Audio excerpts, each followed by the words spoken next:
मुसलमान का ये ईमान है कि कुरान हर बीमारी की शिफा है, क्योंकि खुद अल्लाह ताला कुरान पाक में फरमाता है, जिसका तर्जुमा है, हमने कुरान में जो कुछ उतारा है वो मोमिनों के लिए शिफा और रहमत है।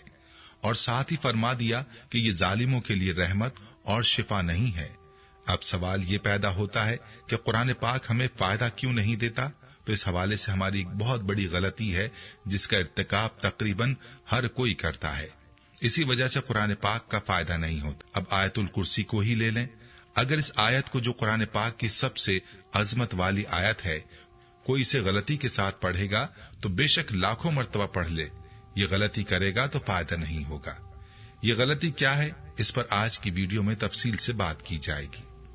लिहाजा वीडियो को स्किप मत कीजिएगा और आखिर तक देखिएगा। गलती की जानिब भी मबजूल करवाता हूँ, लेकिन पहले आपको आयतुल कुर्सी की फजीलत मुख्तसरन बताता चलूं। याद रहे कि तमाम नबियों में ऊंची शान हमारे प्यारे आका सरवर दो जहां हजरत मोहम्मद मुस्तफा सल्लल्लाहु अलैहि वसल्लम की शान है। तमाम किताबों में ऊंची शान हमारी किताब यानी कुरान पाक की शान है। और इस शान वाली किताब की तमाम आयात में जो ऊंची शान और अजमत वाली आयत है वो आयतुल कुर्सी है। जैसा कि अबू मुस्लिम की एक रिवायत के मुताबिक सैयदना अबी बिन काब बयान करते हैं कि नबी सल्लल्लाहु अलैहि वसल्लम ने उनसे पूछा, ऐ अबू मुंजिर, क्या तुम जानते हो कि तुम्हारे पास किताबुल्लाह की सबसे ज्यादा अजमत वाली आयत कौन सी है? कहते हैं कि मैंने जवाब दिया, अल्लाह और उसका रसूल सल्लल्लाहु अलैहि वसल्लम ज्यादा जानते हैं। रसूलुल्लाह सल्लल्लाहु अलैहि वसल्लम ने दोबारा पूछा, ऐ अबू मुंजिर, क्या तुम जानते हो तुम्हारे पास किताबुल्लाह की सबसे ज्यादा अजमत वाली आयत कौन सी है? मैंने कहा, अल्लाहु ला इलाहा इल्ला हुवा अल हय्युल क़य्यूम, यानी आयतुल कुर्सी। तो रसूलुल्लाह सल्लल्लाहु अलैहि वसल्लम ने मेरे सीने पर हाथ मारा और फरमाया, अल्लाह की कसम, तूने दुरुस्त कहा। ऐ अबू मुंजिर, तुम्हें इल्म मुबारक हो। मेरी बहनों और प्यारे भाइयों, इस रिवायत से इस आयत की शान का अंदाजा हो ही जाता है। इसके और भी बहुत से फजाइल हैं।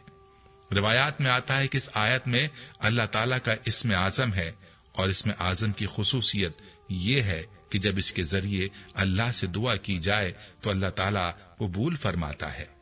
और आयतुल कुर्सी के बारे में हजरत अबू इमामा रजी अल्लाह ताला अन्हु ने बयान किया है कि नबी सल्लल्लाहु अलैहि वसल्लम ने फरमाया कि जो शख्स हर फर्ज नमाज के बाद आयतुल कुर्सी पढ़ेगा, उसे जन्नत में दाखिल होने से सिर्फ मौत ही रोक सकती है।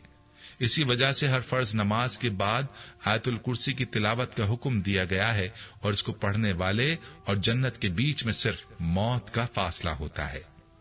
प्यारे भाइयों, अगर किसी मुसलमान से पूछा जाए कि क्या वो जन्नत में जाना चाहता है, तो उसका जवाब हमेशा असबात में ही आएगा। और हमें प्यारे आका सल्लल्लाहु अलैहि वसल्लम ने इस आयत की ये फजीलत बतलाई है कि अगर इसको हर फर्ज नमाज के बाद पाबंदी से पढ़ा जाए तो मरते साथ ही वो शख्स जन्नत में जाएगा। लेकिन फजाइल तो तभी हासिल होंगे जब हम वो गलती नहीं करेंगे जिसका तज़किरा वीडियो के आगाज में हुआ। तो चलिए आपको बताते हैं कि वो गलती क्या है। प्यारे भाई और मेरी बहनों, गौर से सुन लो कि अक्सर लोग जब आयतुल कुर्सी पढ़ते हैं तो वो बगैर आऊज़ु बिल्लाह और बिस्मिल्लाह के शुरू कर देते हैं। आप आयतुल कुर्सी को अगर लाख बार भी बगैर आऊज़ु बिल्लाह के पढ़ो तो इसका फायदा नहीं होगा। एक बार शुरू में आऊज़ु बिल्लाह पढ़ना और बिस्मिल्लाह पढ़ना लाजमी है, क्योंकि अल्लाह ताला फरमाते हैं, जिसका तर्जुमा है, बस ए रसूल मुकर्रम, जब आप कुरान पढ़ें तो शैतान मरदूद से अल्लाह की पनाह तलब करें। यहाँ अल्लाह ताला का ये हुक्म है कि जब कुरान पढ़ें तो अल्लाह की शैतान मरदूद से पनाह तलब कर लें, यानी आऊज़ु बिल्लाह पढ़ लें। यानी कुरान पाक के अंदर खुद अल्लाह ताला इस बात का हुक्म देता है कि जब तुम कुरान पढ़ने लगो तो आऊज़ु बिल्लाह पढ़ो। अब खुद ही सोच लीजिए कि कितने लोग हैं जो आयतुल कुर्सी पढ़ने से पहले आऊज़ु बिल्लाह पढ़ते हैं। प्यारे भाइयों और मेरी बहनों, आपने ये गलती नहीं करनी।